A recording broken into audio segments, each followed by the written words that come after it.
तो जगन दो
किसान का बेटा था वो दृढ़ता का भंडार। वल्लभ भाई पटेल नाम कहलाता था सरदार। कृषक कार्मिक जनगण से था उसको प्यार अपार। अखिल देश ने उसे रहनुमा किया था स्वीकार।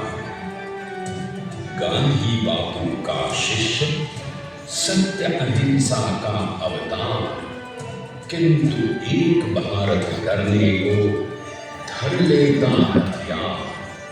लौह पुरुष संबोधन था वो लोहे की दीवार। तेज पुंज तुम, शक्तिपीठ तुम, बल का सागर अपरंपार।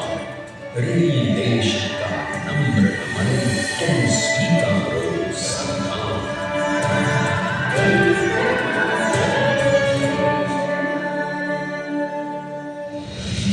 1857 में अंग्रेजों को ललकारने वाले पहले स्वतंत्रता संग्राम के एक सक्रिय सिपाही थे झवेर भाई पटेल।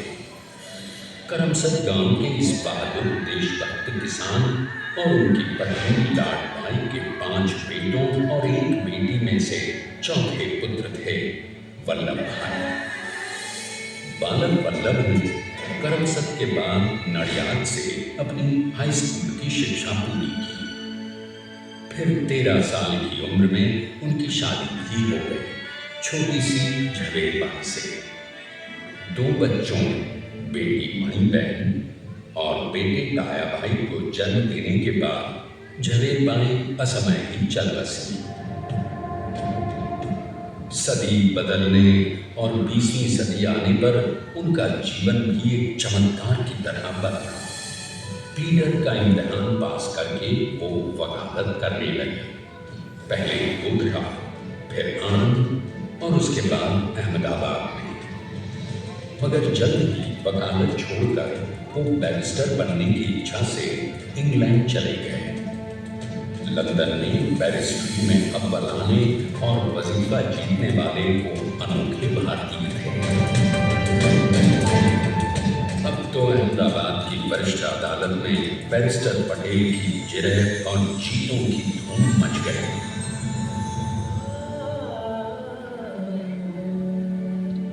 तभी एक युग पुरुष ने वल्लभ भाई के जीवन की धारा ही बदल दी।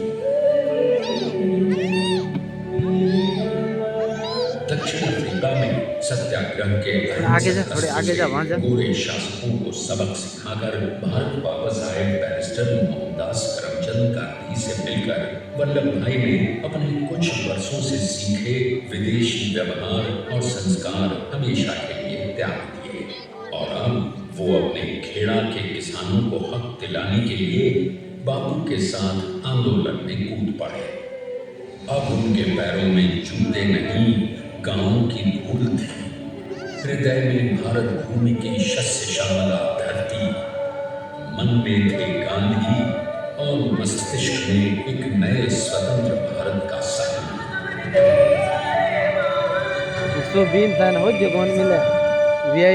तभी बारडोली के मजबूर किसानों की यातना का समाचार उनके पास पहुंचा। तुरंत वल्लभ भाई वहां पहुंचे और यूं शुरू हुआ भारत का सबसे बड़ा और सफल किसान आंदोलन बारडोली। वल्लभ भाई ने बारडोली के 87,000 किसानों को ऐसा अटल अचल मनोबल दिया कि अंग्रेजी सरकार हिल गई और एक बरस के बाद उनका लगान माफ कर दिया गया। अब तो पूरे देश में लोग वल्लभ भाई के नाम की कस्में खाने लगे। स्वयं महात्मा गांधी ने कहा, अब वल्लभ भाई मेरे शिष्य या साथी नहीं, सारे देश के सरदार हैं। और देश को मिल गया एक अनोखा असरदार सरदार।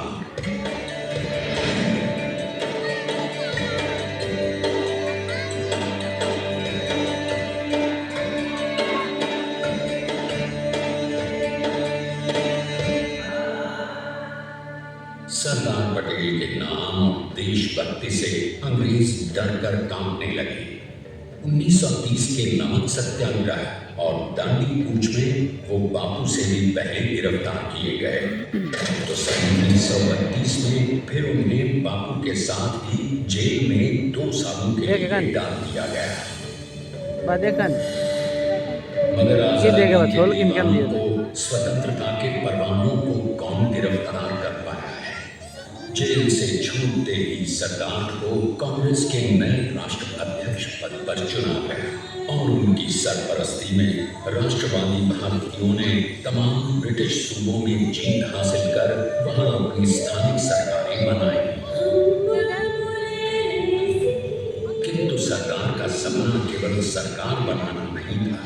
उनका स्वप्न तो था एक ऐसे नए भारत का जहां हर रंग, हर रूप, हर जात, मजहब, तबके का हिंदुस्तानी एक साथ मिलकर एक ऐसा नया भारत बना सके जहां पूर्ण स्वराज के साथ सारे समाज को गरीबी, अशिक्षा, छुआछूत से भी आजादी मिल जाए। इसकी पहली रणनीति थी भारत को अंग्रेजों की गुलामी से आजादी, ताकि भारत के लोगों की अपनी सरकार सबके साथ और सबके विकास के लिए काम कर सके। बापू की अगुवाई में अब देश ने अंग्रेजों को अंतिम चेतावनी दे दी, करेंगे या मरेंगे, अंग्रेजों भारत छोड़ो। बस फिर क्या था, संघर्ष की रणभेरी बची। 3 सालों के लिए सरदार पटेल को भी सत्याग्रही नेताओं के साथ जेल में ठूंस दिया गया। 2 सालों के बाद अंग्रेजों को बापू के सभी शिष्य और साथियों को छोड़ना पड़ा।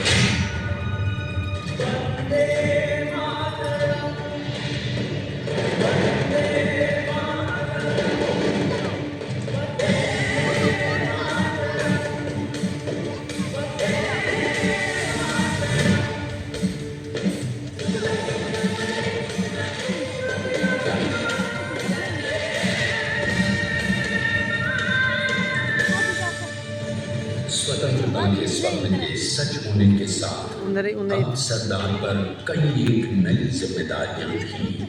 आने वाली आजादी की तैयारी और एक नए भारत के लिए नए लोकतांत्रिक संविधान की संरचना। जैसा उनके साथी ने खुद कहा था, सरदार ने ही 6 हथौड़े लेकर एक नए भारत को उकेरा है।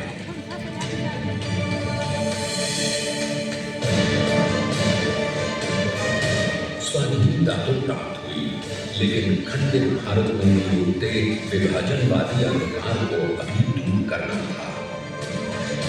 जब देश के खंड खंड होने का भय उत्पन्न होने लगा, तो सरकार ने निर्भय होकर खुद अपनी केंद्र सरकार और साथियों को भी चुनौती दे डाली और जम्मू कश्मीर को बचाने के लिए सारे देश का आकाश वायुयानों से भर गया।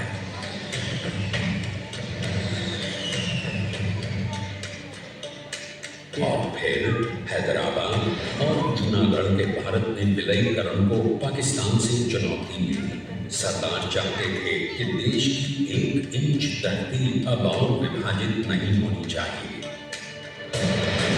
नए भारत को एक करने के लिए समझा बुझाकर मना कर 565 रियासतों को सरदार ने अपनी सूझबूझ सदाशयता संबल से एक नए स्वतंत्र भारत का अभिन्न अंग बना दिया। हमारे इतिहास में अखंड भारत के पुरुषार्थ का ये एक महानतम अध्याय है। जैसा उन्होंने स्वयं कहा था, हमें नए धागों को पुराने ताने बाने में ऐसे पिरोना है कि एक दूसरे में गुंथ जाए और बेहतरीन बनावट वाला एक नया भारत उभर कर सामने आ सके। अंततः अपने वज्र दृढ़ संकल्प से एक नया विराट विशाल एक भारत श्रेष्ठ भारत बनाकर दिखाई दिया सरदार ने। संसार के सबसे बड़े प्रजातंत्र के शिल्पी को प्रणाम करने के लिए देश ने बनाया है ये समर्थ स्मारक। स्वाधीन भारत को समर्थ भारत में बदलने वाले सरदार पटेल को समर्पित प्रेरणा तीर्थ भी है। प्रधानमंत्री श्री नरेंद्र मोदी के नेतृत्व में बनी विश्व की इस विशालतम प्रतिमा के सामने आकर सारी दुनिया जैसे स्वयं की नतमस्तक हो जाती है।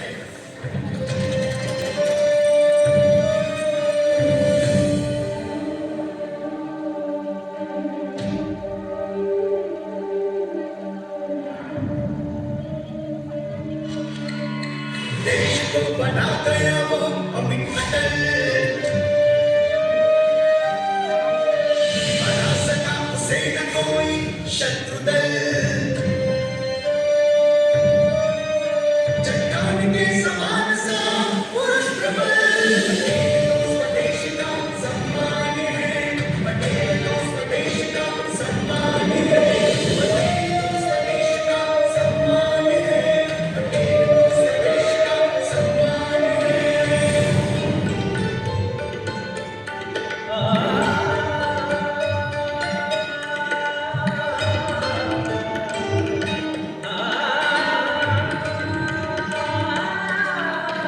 विचारियां आकाश को छुए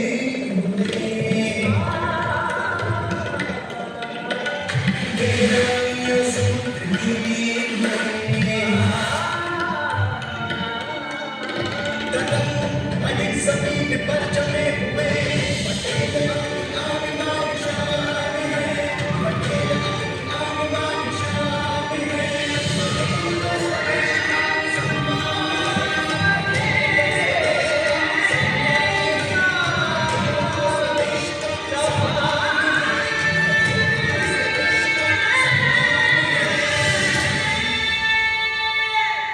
आइए अब देखते हैं कि अपने लौह पुरुष को श्रद्धांजलि देती 182 मीटर ऊंची विश्व की सबसे विशाल काय प्रतिमा का निर्माण कैसे हुआ।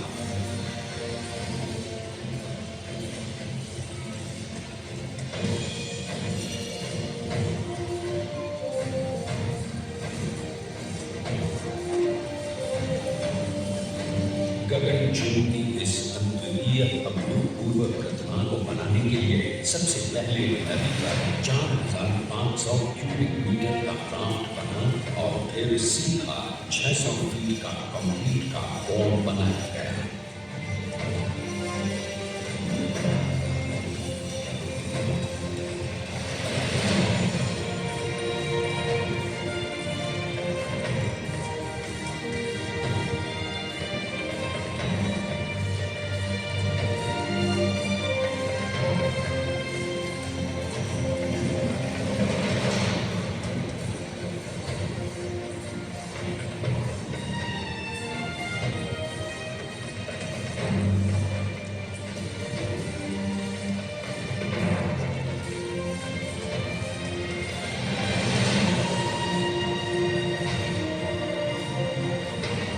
इस कंक्रीट कोर के साथ लगाया गया स्टील का फ्रेमवर्क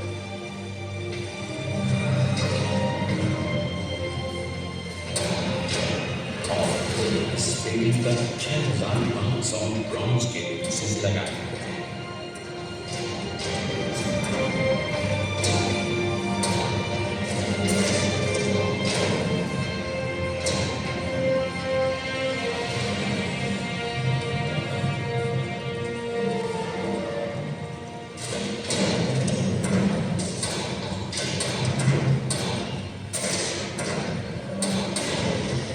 सोचिए 182 मीटर ऊंचे व्यापक भव्य स्मारक के निर्माण में कितना सामान और मेहनत लगी है। 70,000 metric ton cement, 18,500 metric ton reinforcement steel, 6,000 metric ton structural steel और 1,700 मीट्रिक टन ब्रॉन्ज।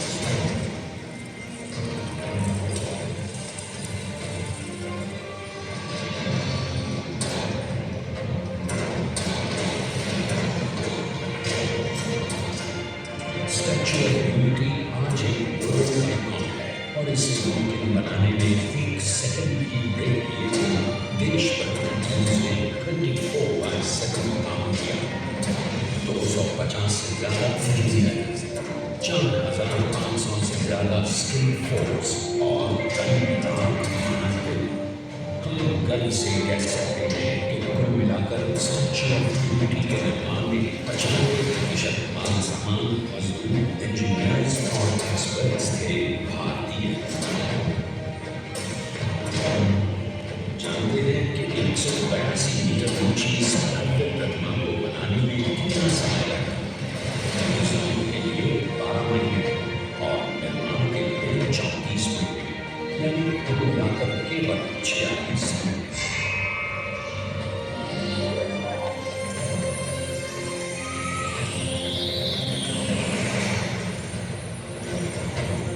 इसी तरह बनी देश के शिल्पकार की एक अनोखी अद्वितीय विशाल प्रतिमा जो सिर्फ आज ही नहीं बल्कि आने वाले न जाने कितने सालों तक यूं ही चमचमाती है।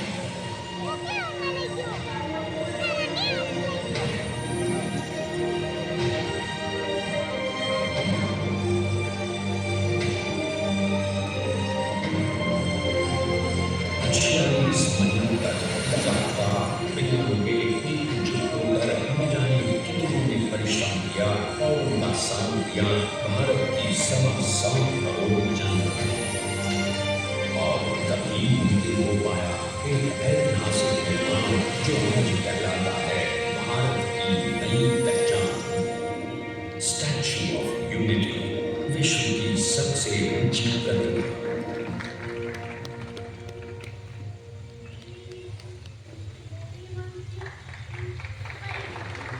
सरदार ने अपनी गंभीरता, शालीनता और दूरदर्शिता से भारत को संगठित करने के असंभव कार्य को संभव कर दिखाया।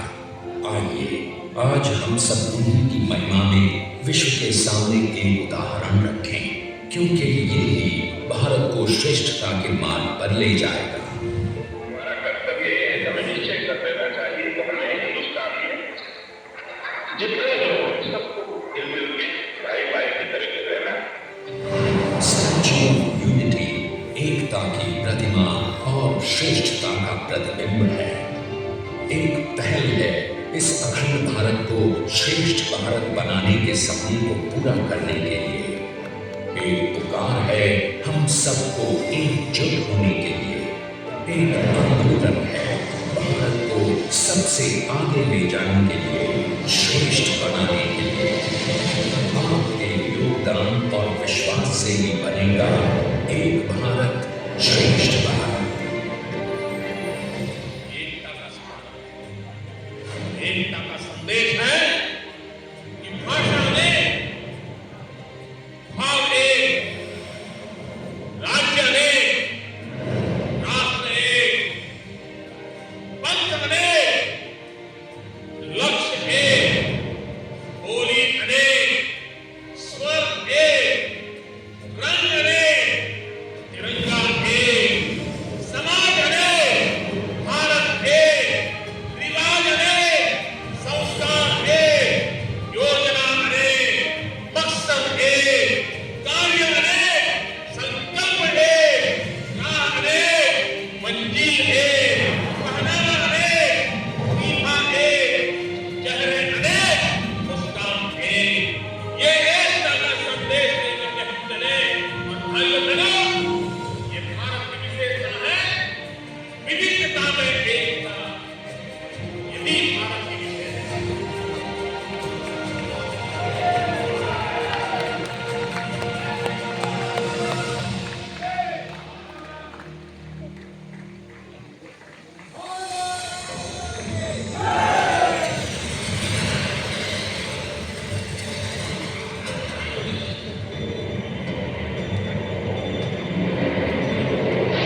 Please stand up for the national anthem.